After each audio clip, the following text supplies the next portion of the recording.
Então, estamos gravando a aula do dia 15 de dezembro de conversores AD e DA.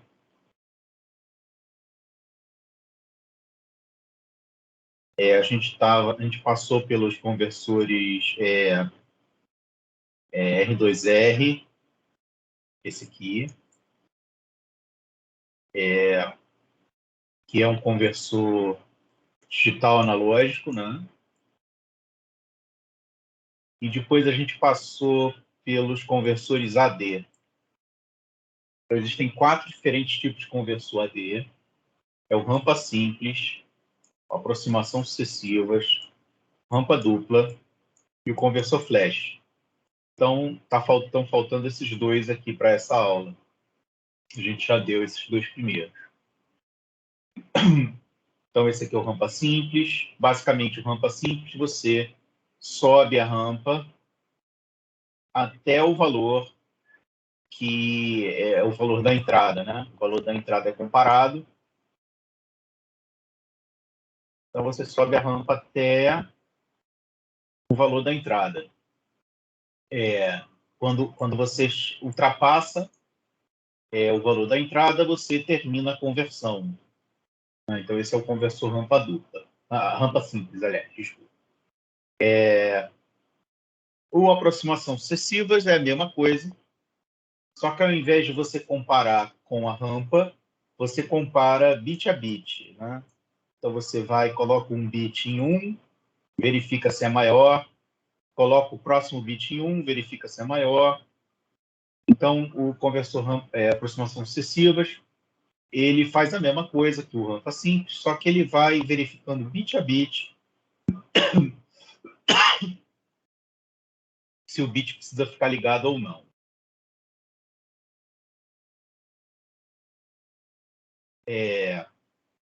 Então, aqui temos exemplos de rampa dupla. Aproximação sucessiva. Então, esses foram os conversores que a gente viu até agora. Rampa simples e aproximação sucessivas. Falta, então, flash e o rampa dupla. A gente vai falar agora sobre o flash.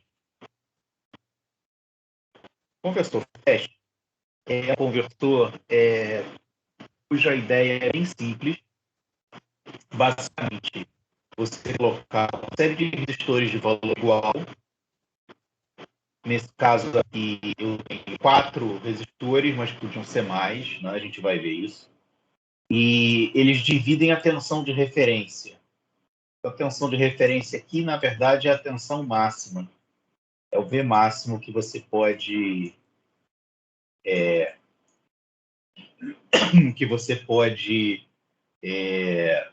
verificar, né? Que você pode converter, né? Então, se você tiver uma tensão de entrada maior que V máximo, você não consegue converter. Então, essa aqui é a tensão de entrada, VE, tensão de entrada analógica. Essa tensão aqui ela é analógica, certo? E ela vai ser comparada com o comparador ao mesmo tempo com vários níveis de referência diferentes. Então, se você tem, por exemplo, esses 4 resistores aqui, essa tensão aqui embaixo, ela é, logicamente, um quarto da tensão de referência. Essa tensão aqui no meio é metade da tensão de referência, e essa tensão aqui é 3/4 da tensão de referência. Então, você vai fazer uma comparação, mesmo por isso que o nome do conversor é flash, porque ele compara a tensão de entrada com todas as variações possíveis da tensão de referência. Então, ele compara com todas as variações possíveis binárias, né, da tensão de referência. N dividido por 2 elevado a N, M dividido por 2 elevado a M, todas as variações possíveis, né? Então, aqui você tem M desde 1 até 2 elevado a N menos 1. Aliás, menos 1 aqui. Então, você tem aqui, então, você teria nesse conversor flash, você tem N igual a 2 bits, né? Então, por isso que você tem aqui desde 1/4 até 3/4. Todas as comparações possíveis de 1/4 a 3/4. Então, a rede de codificação ela vai pegar esses valores aqui e vai converter para binário. Né? Então, como que ela vai fazer isso? Então, imagina, por exemplo, vamos dar uns valores de tensão para isso aqui ficar com um sentido mais prático. Né? Então, vamos dizer que o VRF é 4 volts, certo? E a tensão analógica, vamos dizer que ela é a 2,22 volts. 2,2 volts. Ela é analógica, então ela pode ter qualquer valor não inteiro, né? Então, as tensões de referência aqui, elas vão ser 3 volts, 3/4, né? 2 volts, 2/4 e 1 volt, 1/4. 1/4 da tensão de referência. Então, como eu estou entrando com 2,2 volts, esse conversor aqui vai indicar 1, porque a tensão de entrada é maior que 2. Então, aqui tem o 2, aqui tem o 1, e, mais uma vez, esses conversores são alimentados por massa e VCC.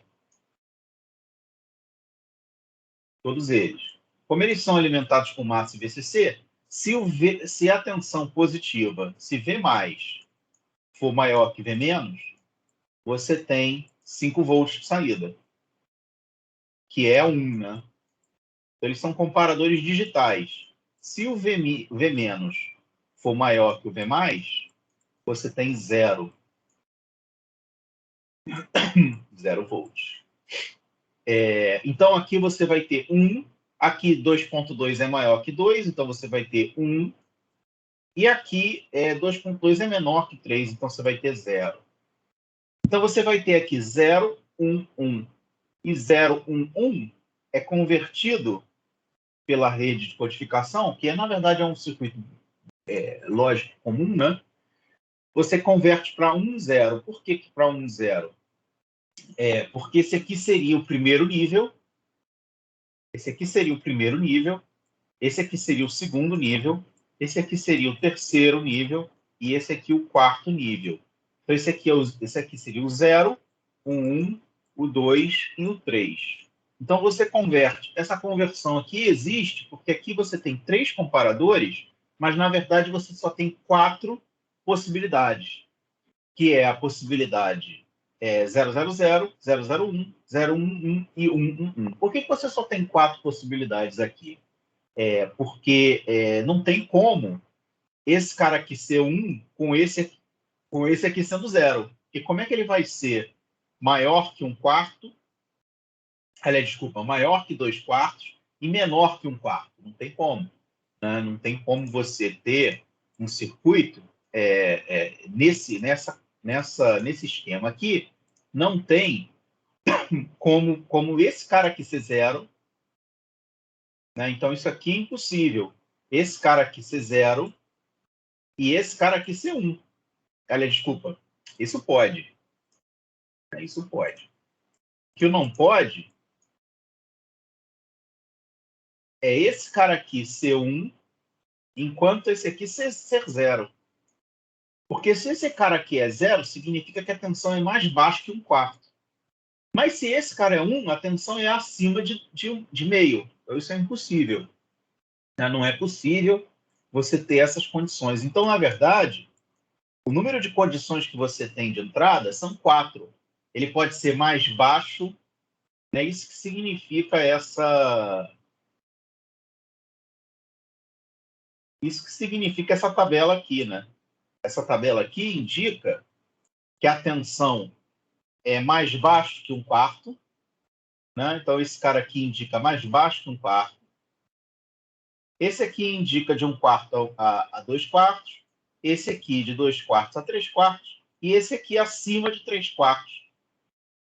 Então, você tem 4 possibilidades só. Então, elas podem ser codificadas em 2 bits. Esse conversor, então, aqui tem 2 bits. O que aconteceria com esse conversor se você aumentasse o número de bits? Então, com 2 bits,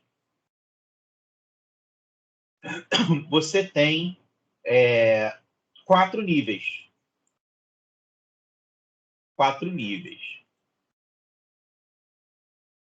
E o número de níveis, para cada nível, menos para um deles, você tem que ter um operacional. Então, se você tem 4 níveis, você tem que ter 3 operacionais. Então, se você fizesse esse mesmo conversor com 8 bits, você teria que ter 256 níveis, que são 256 diferentes níveis possíveis. E você teria que ter 255 operacionais. O que, sem dúvida, complica bastante o preço do conversor flash. O conversor flash, ele exige uma quantidade muito grande de operacionais. Ele é um conversor que acaba sendo caro para o uso, uso comum, né? 8 bits é tipo um mínimo para o conversor ser útil. E com 8 bits você tem então 256 diferentes níveis e 255 operacionais. Apesar do conversor ser muito caro, ele é muito útil porque ele é muito rápido. A única coisa que o conversor aqui faz, ele faz em paralelo, ele também tem um nome, conversor paralelo, né? Então ele faz em paralelo a comparação da entrada com todas as referências. Então, como ele compara a entrada com todas as referências, a única coisa no caminho aqui da velocidade do conversor é a rede de conversão. Então, se isso aqui for um microprocessador, você vai conseguir fazer isso em um clock. Então, na verdade, a única coisa no caminho para a velocidade desse conversor é a velocidade do processador. E nos outros todos os conversores isso não acontecia. Né? No conversor você tinha que fazer N clocks. Com N igual a 5, então seria 5 clocks. No rampa simples, você tem que subir até metade da rampa, que dá 2 elevado a N menos 1 clocks, onde N é o número de bits. Né? Então, você passa de 2 elevado a N menos 1 clocks para N clocks numa aproximação sucessiva. Então, esse aqui é o rampa simples.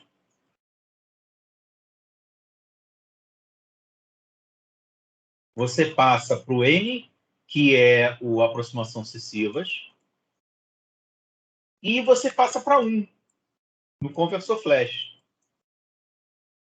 Então, parece que o conversor flash é o conversor mais rápido que existe, porque ele só precisa de um clock. Menos que isso não faz nem sentido, porque você sempre precisa de um clock para converter, para pegar os dados, né?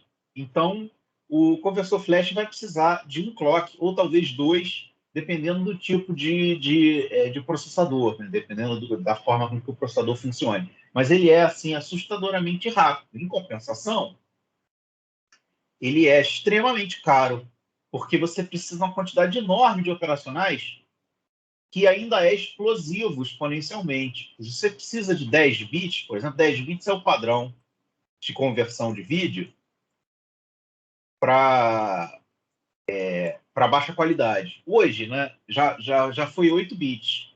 Então, a conversão de vídeo já foi feita com 8 bits, mas era uma droga, né? Era muito ruim. 10 bits é assim o mínimo para você conseguir converter vídeo com qualidade hoje. Então, 10 bits são 2 elevado a 24, 2 elevado a décima, e dá 1024 níveis. Com 1024, você teria que ter 1023 operacionais.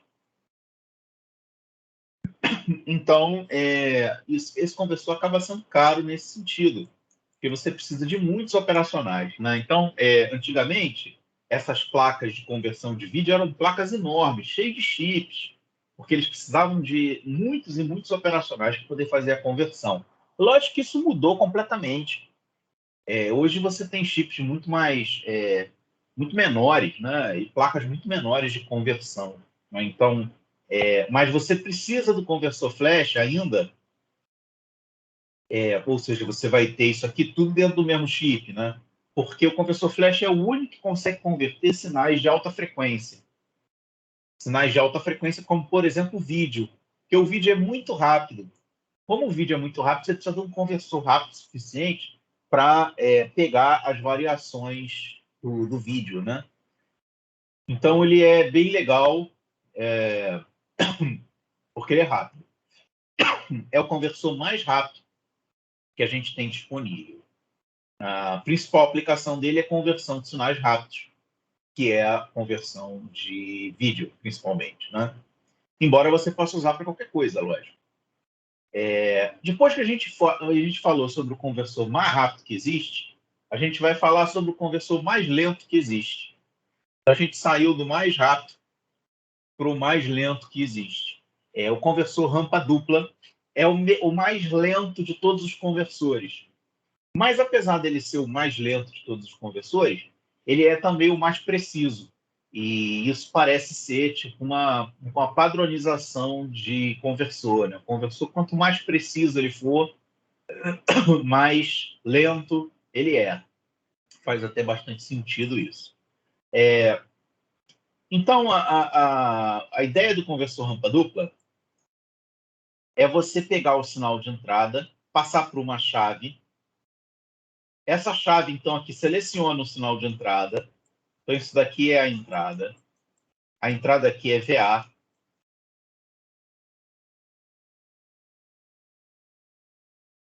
Então, você seleciona a entrada.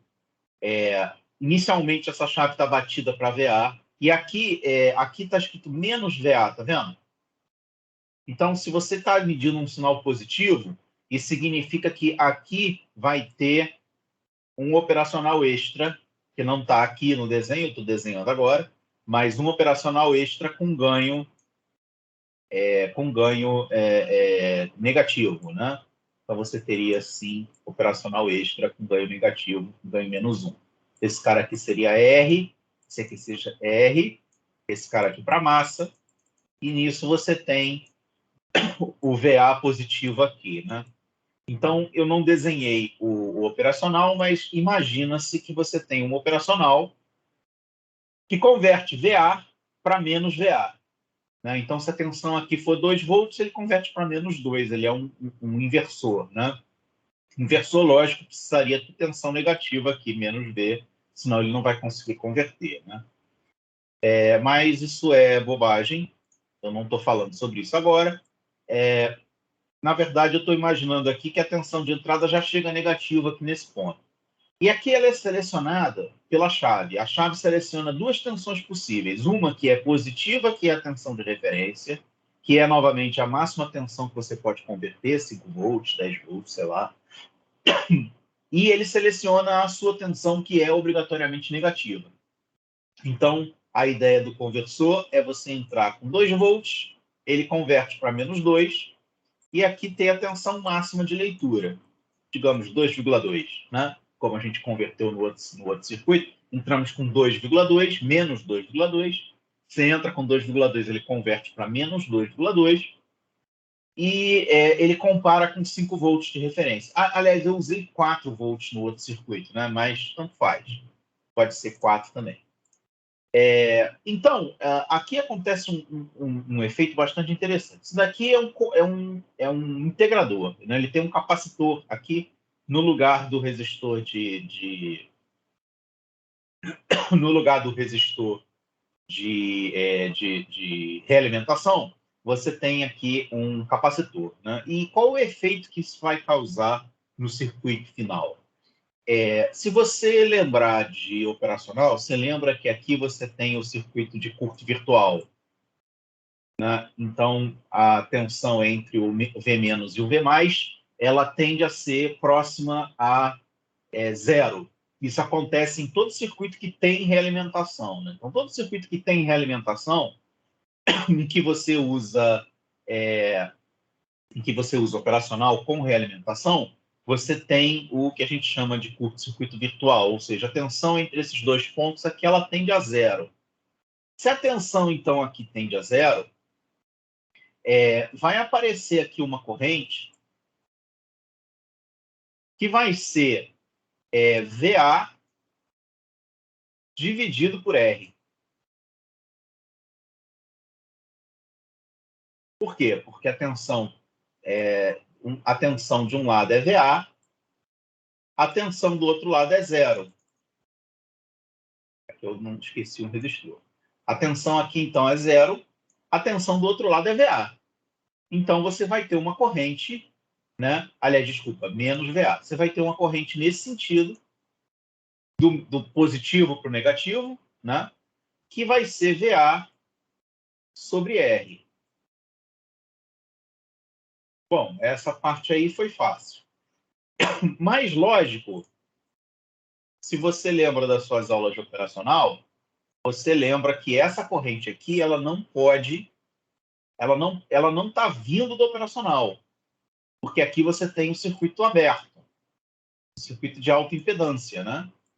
É assim que funciona o operacional. O operacional é um circuito aberto entre V mais e o V menos. Então, é interessante que o operacional é um circuito aberto entre V mais e V menos, mas a tensão entre os dois lados é próxima de zero. Por isso que a gente chama ele de curto-circuito virtual. Ele não é um curto-circuito real. Um curto-circuito real, você teria V mais e V menos, V mais e V menos em curto-circuito. Mas não é assim que funciona o operacional. O que o operacional faz é pegar o V mais e o V menos, aproximar as tensões o máximo possível, mas mantendo os dois isolados, né? Então, existe um isolamento entre V mais e V menos. Por causa disso, essa corrente aqui ela não pode vir do operacional, pelo menos não da entrada do operacional. Ela precisa vir da saída do operacional. Então, essa corrente aqui, na verdade, ela vem daqui, ó.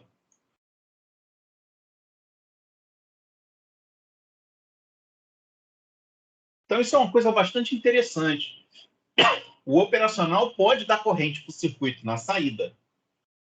Então, essa saída aqui, ela te dá VA sobre R, é uma corrente. Digamos que essa corrente seja... vamos imaginar que esse cara aqui seja um K ohm. Então, essa corrente aqui vai ser, no nosso exemplo, né? Isso aqui é um exemplo. Esse aqui é um exemplo. Não quer dizer que vai ser sempre assim. Mas nesse nosso exemplo, você tem aqui 2,2 mA de corrente. Então, o interessante é o seguinte: quando você passa 2,2 mA de corrente por um capacitor, digamos que esse capacitor seja 1 microfarad. Na verdade, o valor dele não importa muito para a gente. Mas imagina que você passa 2,2 mA por um capacitor, uma corrente fixa de 2,2 mA por um capacitor. Né? E interessante do resultado disso é o seguinte: imagina que eu queira saber qual é o valor de tensão no capacitor. Eu estou imaginando que a tensão é positiva aqui e negativa aqui, certo? Porque a corrente está passando nesse sentido. Então, vamos imaginar que o capacitor tem uma tensão em cima dele chamada VC. E eu vou fazer aqui uns gráficos de VC, uns gráficos possíveis para VC. Então, eu vou fazer um gráfico assim, vou fazer um outro gráfico assim. Gráficos possíveis para VC. E vou fazer um outro gráfico assim.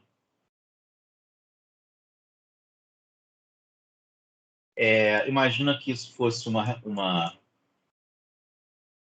pergunta de prova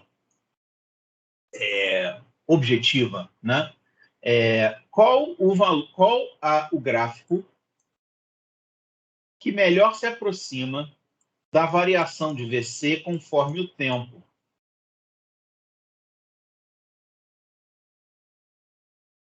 Então, qual dos três gráficos mais se aproxima da tensão VC ao longo do tempo? De cara aqui, você pode começar a pensar e marcar A. E a vontade que tem de marcar A, está errado, é porque você lembra de capacitor, de carga de capacitor, né? E carga de capacitor é assim, né? Você lembra que a carga de capacitor é uma exponencial proporcional a RC, né? Na verdade, proporcional a 1 sobre RC. Só que isso não está certo. Na verdade, bom, até está certo, mas não para esse circuito, né? Na verdade, o que acontece aqui, por que isso está errado? Porque o esquema de carga exponencial, ele existe para esse circuito aqui, ó, tensão fixa, resistor e capacitor. E por que a carga aqui é exponencial? Porque a tensão aqui, digamos que ela seja 2 volts. Aqui você tem R e aqui você tem C.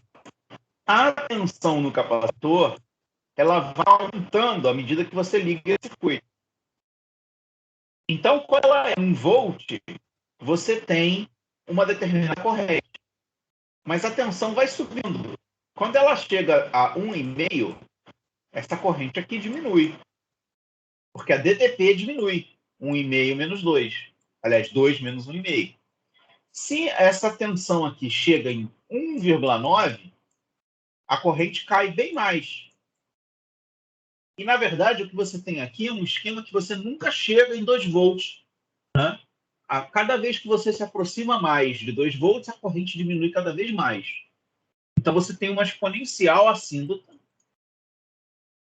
que vai se aproximando da tensão de 2 volts. Só que não é esse o circuito que eu tenho aqui. O circuito que eu tenho aqui não é uma tensão fixa carregando um capacitor. Ele é uma corrente fixa carregando o capacitor. Então, na verdade, você tem esse circuito aqui, ó, uma fonte de corrente fixa carregando um capacitor. Nesse caso, como corrente é carga por segundo, coulomb por segundo, carga por segundo, você vai botando mais cargas no capacitor a cada segundo. E você não para, você não reduz a velocidade. A velocidade de carga do capacitor é sempre igual. E a carga do capacitor é a tensão em cima dele. Né? Pelo menos é proporcional à tensão em cima dele. Isso aqui seria o equivalente a você encher uma caixa d'água com um ritmo V fixo de água, digamos, 2 litros por segundo. Não existe nenhuma razão para você imaginar que a caixa vai subir exponencialmente. Ela vai subir, inclusive, ela vai subir para sempre. A única coisa que vai impedir a caixa de continuar subindo o nível de água é a altura dela. Mas ela vai, em N segundos, ela chega até aqui, e em 2N, ela chega até aqui. Né? Então, e assim por diante. É isso que vai acontecer com o capacitor. O capacitor ele vai se carregar com um ritmo fixo, o que faz com que você tenha essa aqui. Essa é a resposta certa. O tempo, né, à medida que o tempo vai passando, você tem uma tensão cada vez maior no capacitor. Poderia, inclusive, ultrapassar o valor de tensão máxima que o capacitor é capaz de dar. Isso não deve acontecer, né? Então você teria, sei lá, 1 volt, 2 volts, 3 volts e assim por diante. Ele nunca vai parar. Inclusive, essa tensão aqui, máxima que o capacitor pode dar, ela é proporcional a VA sobre R, mas ela não é VA. Então, VA pode ser 2,2, mas a tensão aqui pode passar de 2,2. Ela não deveria passar de 5, porque o circuito todo é alimentado por 5 volts, né? Mas ela pode, teoricamente, ela pode passar. Então, aqui, na verdade, você tem uma rampa. Então, isso já poderia ter sido verificado, você já poderia ter percebido isso, porque o circuito se chama rampa dupla. Então, existem duas rampas. Essa é a primeira rampa. A primeira rampa, ela sobe conforme o valor de VA. Né? E qual é a segunda rampa? Num determinado momento, você bate essa chave para cá para baixo. Como esse circuito aqui é negativo, como essa entrada aqui é negativa, o negativo sobe, a gente viu que o negativo sobe a rampa. Por que o negativo sobe a rampa? Porque a tensão, a corrente nesse sentido, fica menos aqui mais aqui para fora, né? A saída aqui é mais, né? Se você botar uma tensão positiva, a corrente vai se inverter. E aí você vai ter aqui mais e menos, ou seja, a rampa vai cair. Quando você está com a chave batida para menos VA, a rampa sobe. Quando você está batido para 5, a rampa desce. Bom, e aí? Rampa sobe e rampa desce. O que a gente faz com isso? A rampa que sobe e a rampa que desce. Por que isso é útil e por que o circuito precisa dessas duas rampas aí, uma rampa que sobe e uma rampa que desce? Então, aqui eu tenho o gráfico de V1, que é essa tensão aqui, nesse ponto, né? Para diferentes níveis de VA. Então, imagina que você entrou com VA igual a 2 volts. Você imagina que você entrou com VA igual a 3 volts. E você entrou com VA igual a 4 volts. Então, você tem 3 níveis de VA diferentes. 2, 3 e 4. Quando você bota um 2 volts aqui, você tem uma corrente. Nesse sentido. Se você botar 3 volts, você vai ter a mesma corrente, só que mais, né, um valor mais alto. Então, mais uma vez, se isso aqui for um K, 2 volts vão dar 2 mili, 3 volts vão dar 3 mili e 4 volts vai dar 4 mili. Quanto maior a corrente, mais carga por segundo vai para o capacitor e mais alta vai ser a tensão. Então, na verdade, aqui você tem 3 gráficos de possíveis subidas de rampa. Essa subida aqui é com, digamos, 4 volts. Essa subida aqui é com 3 volts. E essa subida aqui é com 2 volts. Quanto mais alta for a tensão de entrada, mais alto vai subir a rampa. Né? O que o circuito lógico de controle faz? O circuito lógico de controle, ele deixa a rampa carregar com VA, ele deixa a rampa carregar com VA por um tempo fixo, um intervalo fixo, geralmente alguma coisa perto de meio segundo. Então ele deixa carregar por meio segundo. A rampa pode subir muito, pode subir pouco, pode subir muito pouco, mas ela sempre tende a subir alguma coisa, a não ser que, lógico, o VA seja zero, e aí você não sobe a rampa nada. Então você sobe a rampa, quanto mais você subir a rampa, maior a tensão de entrada. Né?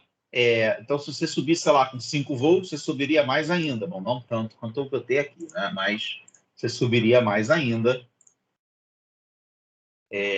Mais ou menos isso aqui. Isso aqui não está em escala, lógico, né? Está fora de escala. Deveria ser mais próximo de 2 aqui, mas ainda assim, fora de escala, dá para entender que quanto maior for VA, mais a rampa vai subir. E aí? Bom, depois que o meio segundo acaba, esse meio segundo aqui é fixo, é sempre igual, meio segundo. Depois que esse meio segundo acaba, a lógica de controle manda a chave eletrônica bater para mais VRF, ou seja, a rampa vai descer. Né? E a rampa tem que descer até chegar a zero.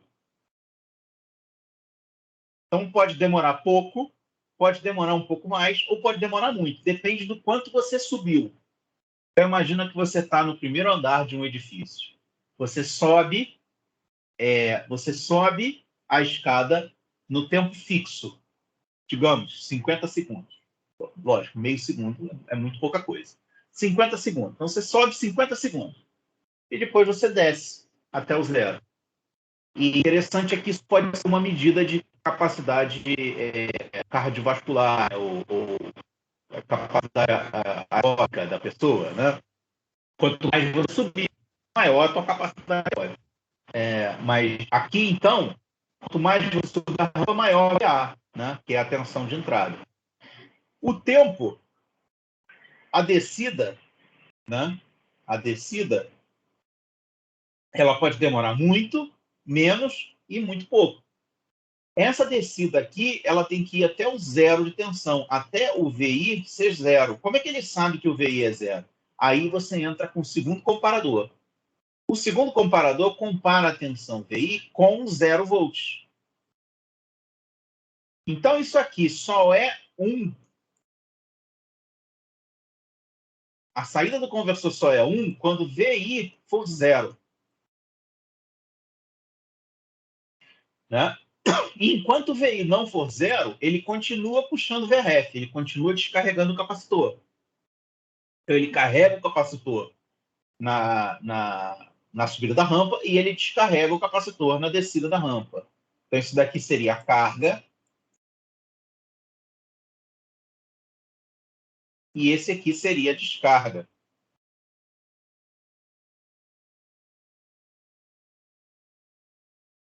Quanto mais tempo demorar para cair a rampa, maior era VA desde o início.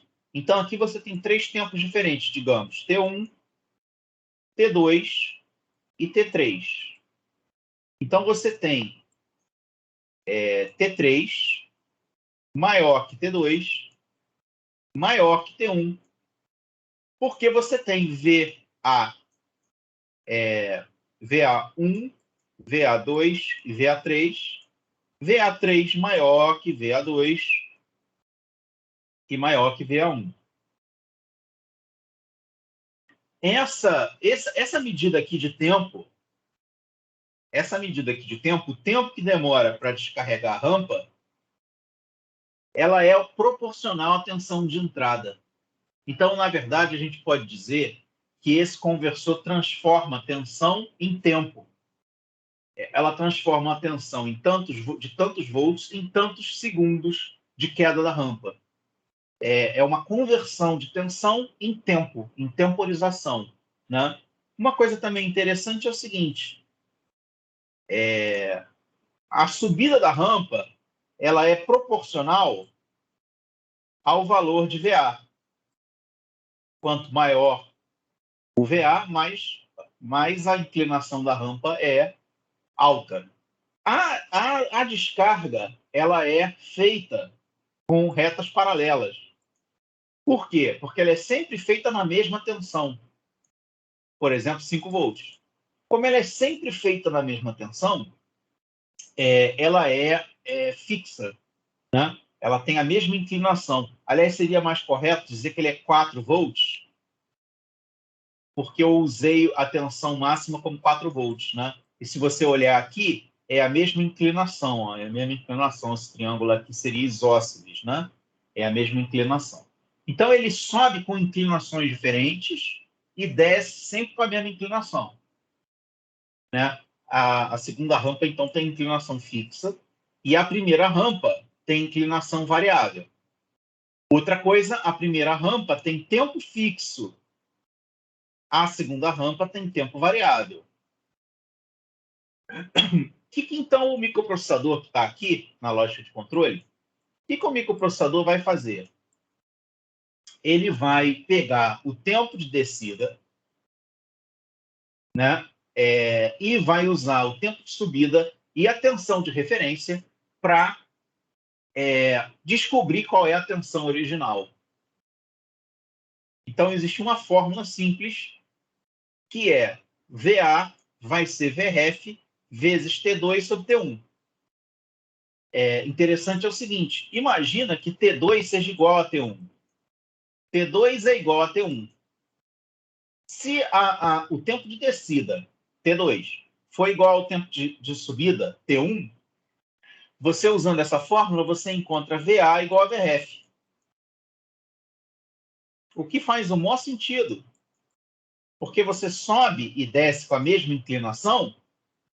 Se você sobe e desce com a mesma inclinação, significa que a tensão de entrada é igual a VRF, né? É a mesma inclinação, né? E se você subir com uma inclinação pela metade, você vai ter metade do VRF.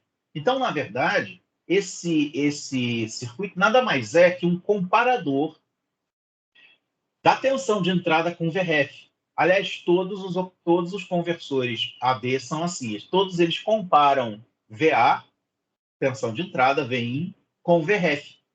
Só que essa comparação aqui, ela é feita com tempo. Você converte a tensão de entrada VA em um tempo, né, que é proporcional ao VA. Se o VA for alto, o tempo vai demorar mais. Se o VA for baixo, o tempo vai ser menor, né? E isso é interessante pelo seguinte: o operacional, aliás, desculpa, um microprocessador tradicional com clock de 1 MHz, com clock real de 1 MHz, ele é capaz de medir coisas proporcional a 1 microsegundo. Então, se você tem uma precisão de 1 microsegundo aqui, você vai acabar tendo uma precisão próxima a 1 microvolt na medição da tensão VA. Né? Então, isso daí é bastante interessante, porque esse conversor passa a ser um conversor extremamente preciso. Mas o fato de você ter que subir a rampa e descer a rampa faz com que esse conversor seja o mais lento de todos. Porque normalmente você precisa de meio segundo para subir a rampa e para descer a rampa você pode demorar até meio segundo. Então você vai demorar alguma coisa perto de 1 segundo para fazer uma leitura. Aí você pensa assim, pô, mas eu poderia fazer isso aqui em 1 microsegundo. Por que você está demorando 1 segundo? Você poderia fazer 1 microsegundo para subir, 1 microsegundo para descer. Mas se você fizer isso, o capacitor vai se carregar tão pouquinho que você não vai conseguir fazer a medida exata de quanto o capacitor se carregou. E você vai acabar tendo um circuito impreciso. Então, você precisa aqui de um tempo grande para você fazer o capacitor chegar numa tensão alta de eletrônica, 5 volts no máximo.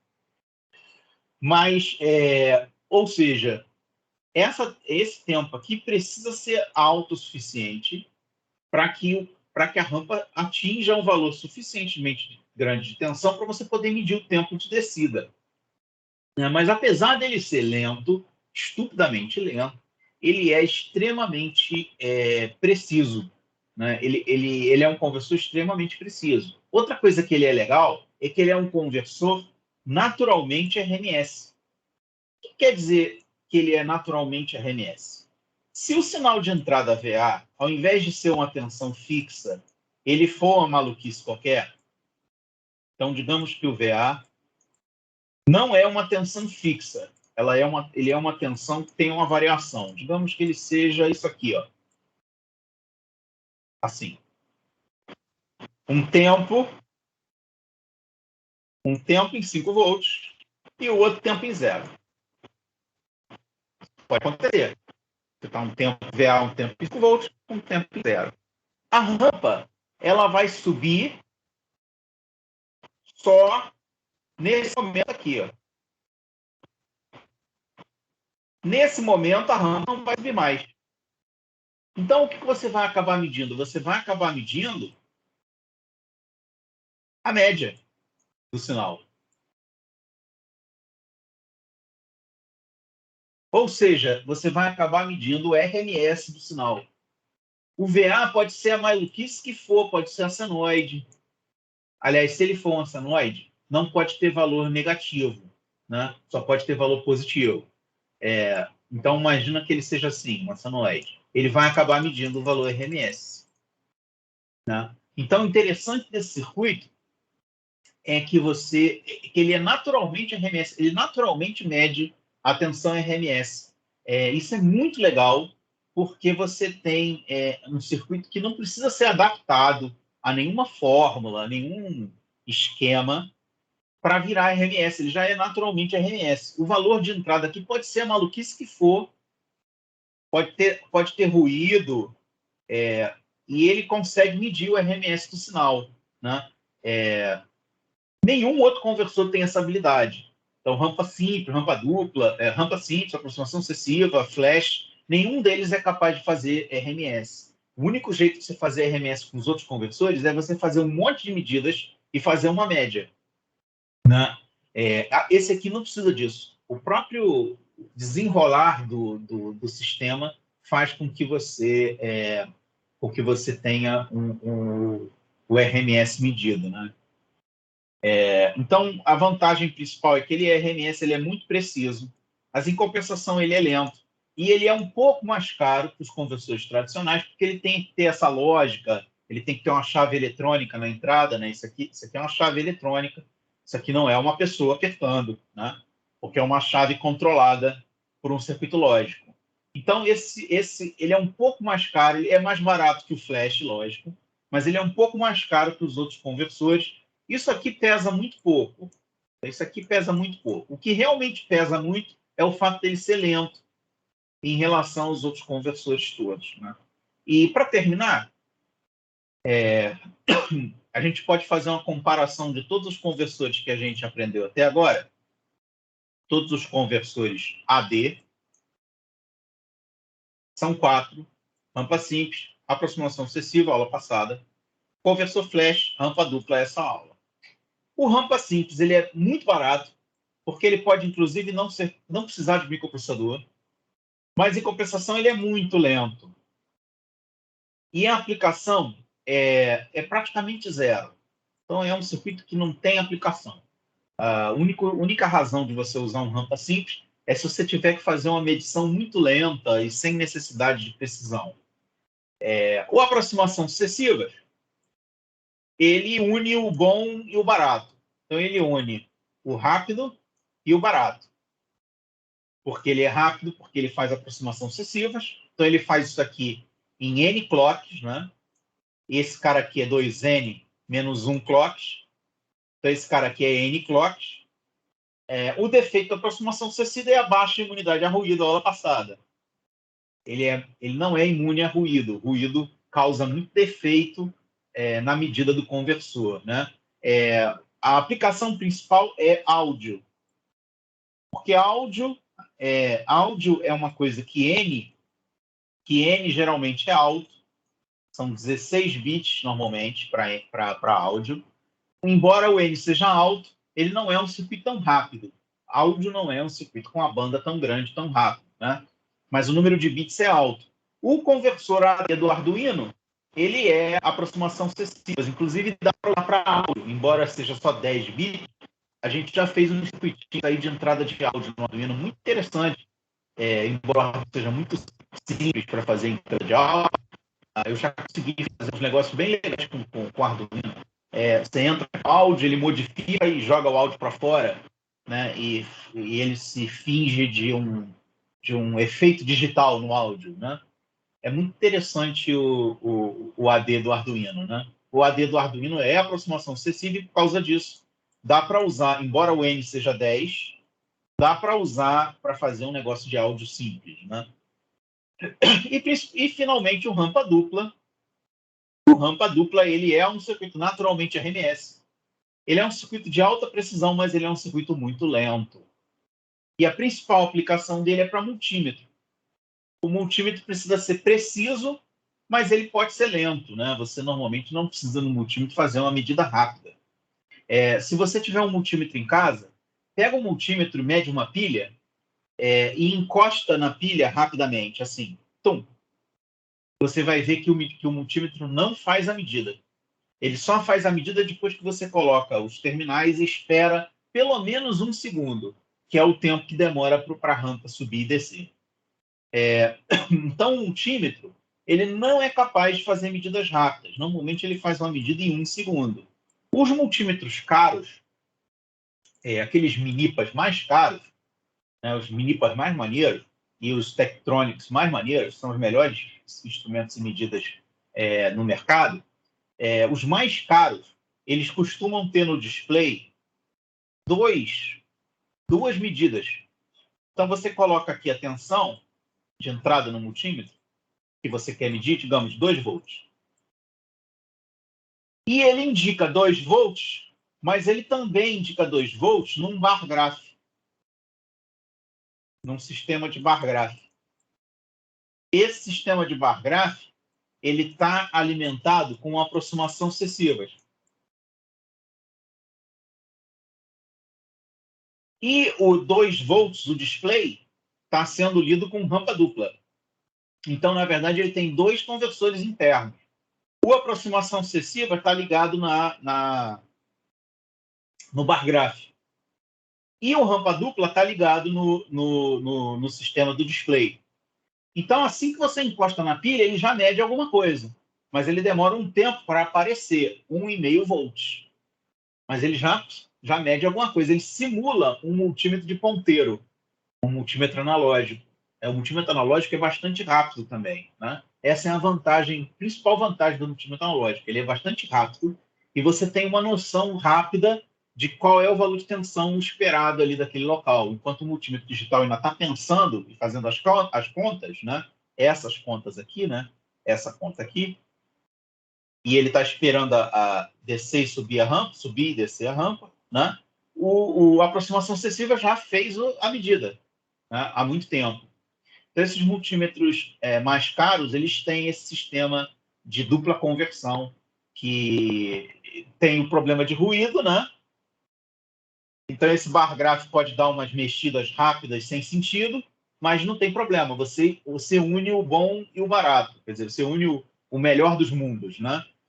O rampa dupla e o aproximação sucessiva. A rapidez e a precisão dos 2 circuitos, né? Bom, além disso, eu tenho aqui uns circuitinhos com Proteus.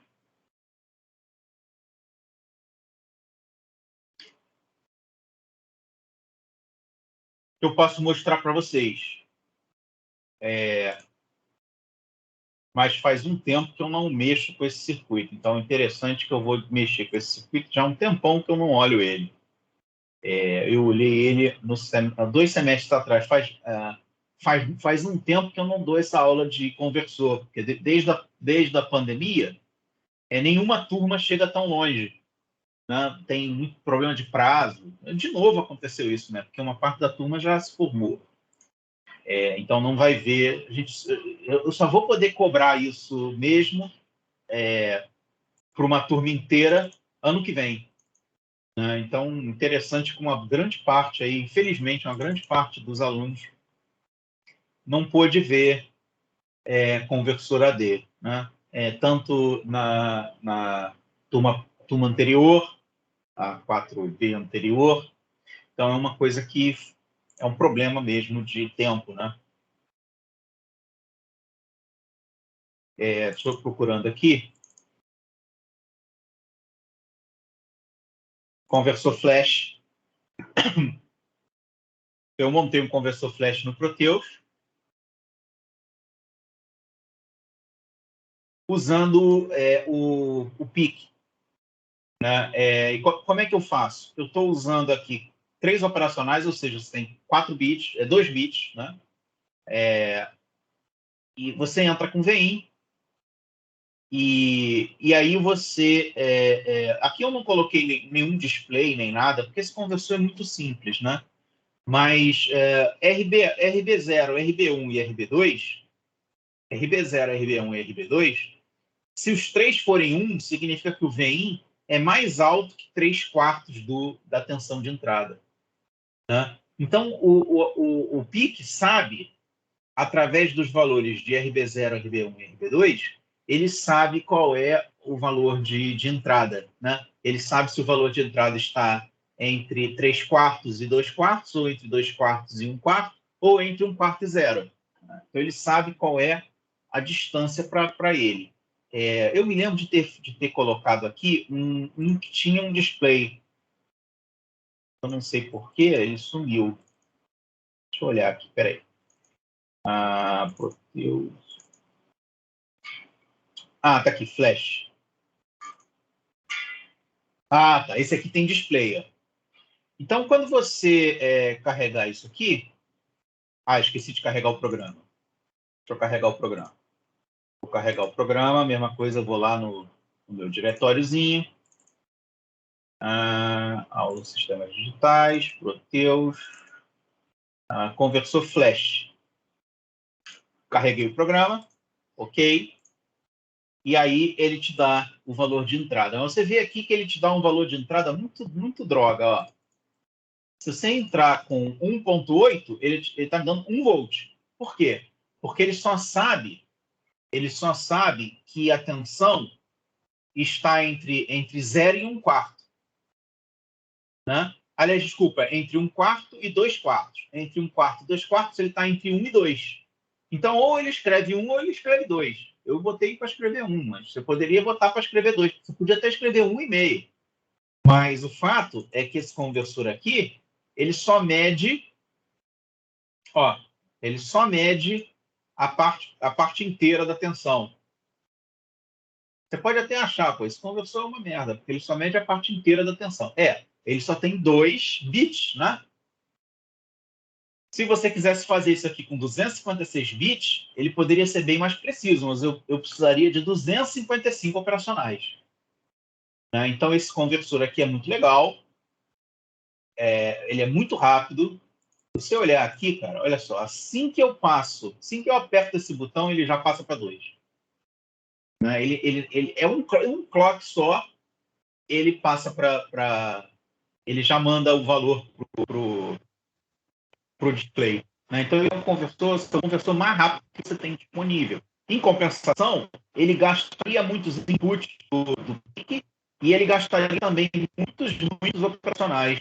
Resistor também, mas resistor o valor é baixo, né? Mas ele é um conversor muito interessante, porque ele é um conversor muito rápido.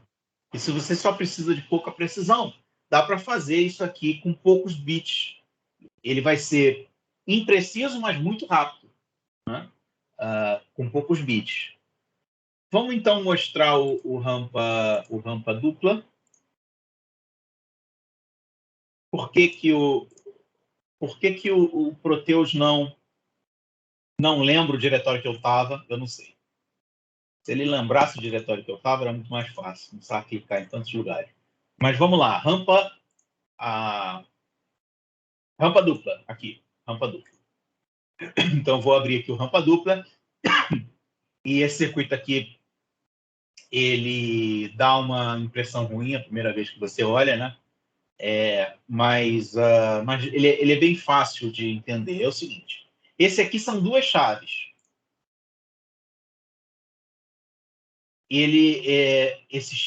Eu usei um chip chamado 4066, é um chip de chave analógica, né? 4066 é um chip de chave analógica. Olha só. Ele é um circuito de chaves analógicas, ou seja, se você bota aqui high, ele fecha do 2 para o 4. Se você bota aqui high, ele fecha do 1 para o 2. Então, ele é um circuito de portas de chaves analógicas, né? Tem aqui outras fotos dele. Eu usei, então, 2 chaves analógicas com o chip 4066. Por que 2 chaves? Uma chave bate 5 volts, a outra chave bate o VRF. Por que eu não usei a mesma chave? Porque a chave original do circuito, né? A chave do circuito, ela é uma chave com 2 polos. Olha só. É uma chave com 2 polos. E a chave do 4066 é uma chave com um polo. Ou ela liga ou ela desliga. Então, aqui eu usei 2 chaves do 4066. Se isso aqui for high, o VIN entra. Esse aqui é o VIN, que é o potenciômetro, né? O potenciômetro é o VIN. Então, esse aqui é o VIN. E esse aqui é o VRF. Certo? VIN e VRF. Então, eu passo por um amplificador inversor. Lembra que eu falei que precisava de um inversor? Passa por um amplificador inversor, passa pelo integrador, passa pelo comparador, o comparador eu jogo no PIC. Então, o PIC sabe quando a rampa termina. Né? Então, eu vou carregar aqui de novo, ele não lembra. Peraí. Eu vou carregar aqui o programa, né?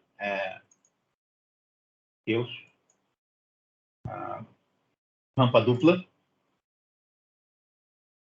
Ok.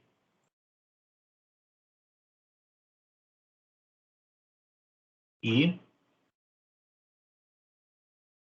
não está funcionando. Ah, funcionou.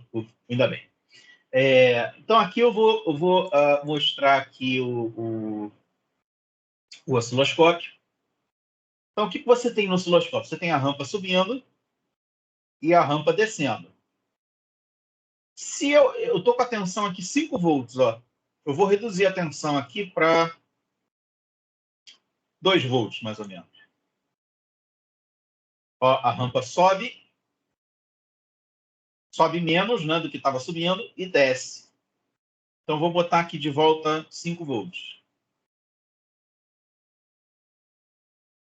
Ó, a rampa sobe bastante e desce até zero. Sobe bastante e desce até zero. Se eu botar uma tensão baixa, a rampa vai subir bem menos.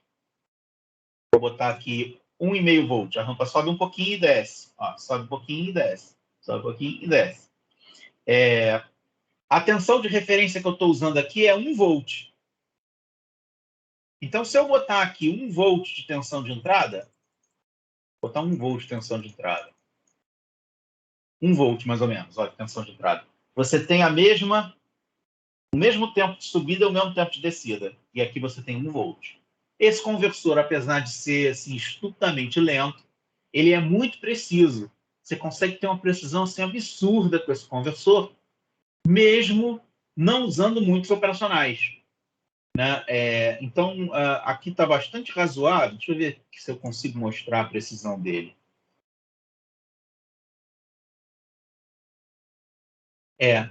Não está muito preciso, não. Mas, para eu arrumar esse conversor aqui, eu preciso eu preciso modificar o programa. Porque ele tá entrando com 1.4 e tá botando 1.3 aqui.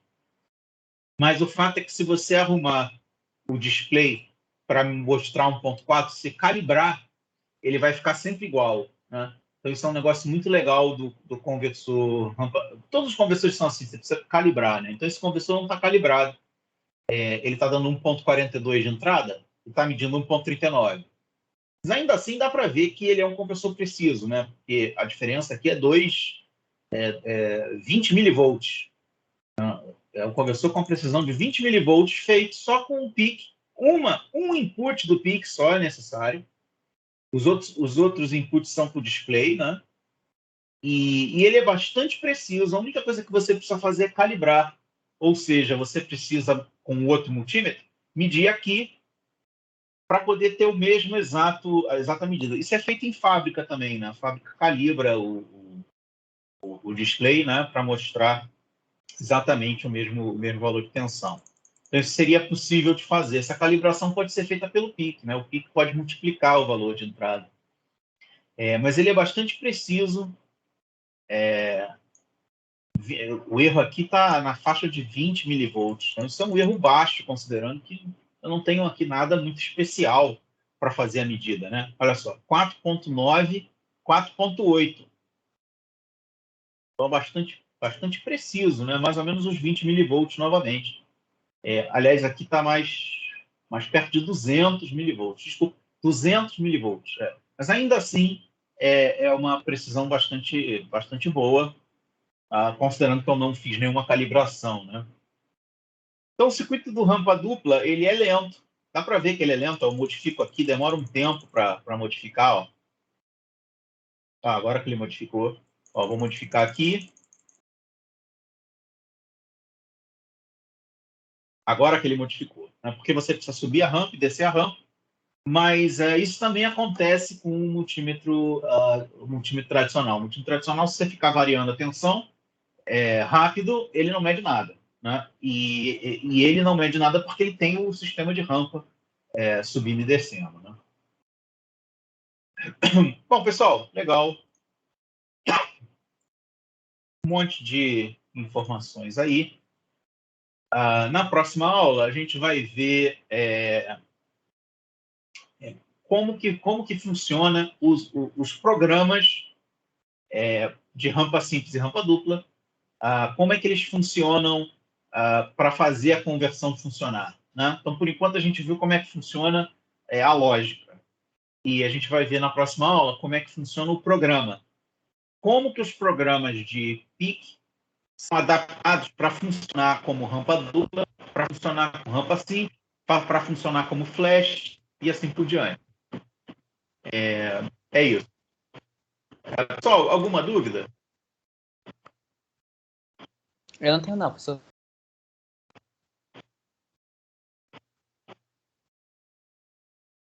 Também não, professor. Beleza. Eu vou parar aqui a aula e a gente volta na próxima semana.